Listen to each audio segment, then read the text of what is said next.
சரி, இப்ப பொருத்தனை பண்ணிட்டான். ஏன் பொருத்தனை பண்ணா? போர்ல ஜெயிக்கணும். ஜெயிச்சானா? பயங்கர வெற்றி. இந்த தகப்பன் ஜெயிச்சிட்டார். எப்தா ஜெயிச்சது தேசத்துக்கு அறிவிக்கப்படுது. தேசத்துக்கு அறிவிக்கப்படும் பொழுது எப்தாவின் மகளுக்கு அறிவிக்கப்படுது. சந்தோஷம். ஏன்னா அடிமைத்தனத்துல 18 வருஷமா இருக்கிறாங்க. இப்ப தேசம் விடுதலை ஆகுது. அந்த விடுதலையான தேசத்துக்கு தலைவன் யாரு?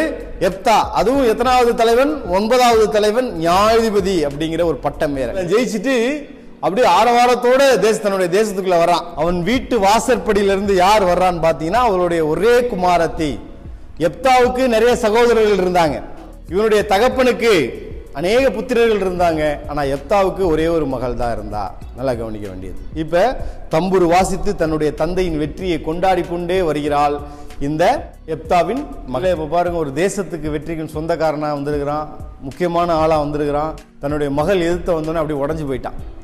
இந்த நிலைமையில் அவன் என்ன பண்றான்? தன்னுடைய வஸ்திரத்தை கிழித்தான். வஸ்திரத்தை ஏன் கிழிக்கிறான்? இதை மாற்ற முடியாது. நான் கர்த்தரை நோக்கி என் வாயை திறந்து சொல்லிவிட்டேன், அதை நான் மாற்றக்கூடாது. ஆபிரகாம் ஈசாக்க பலி கொடுத்திருந்தாலும் சரீரத்தின்படி ஆபிரகாமுக்கு இஸ்மவேல் என்ற குமாரன் உண்டு. எப்தாவுக்கு அப்படி எதுவுமே கிடையாது.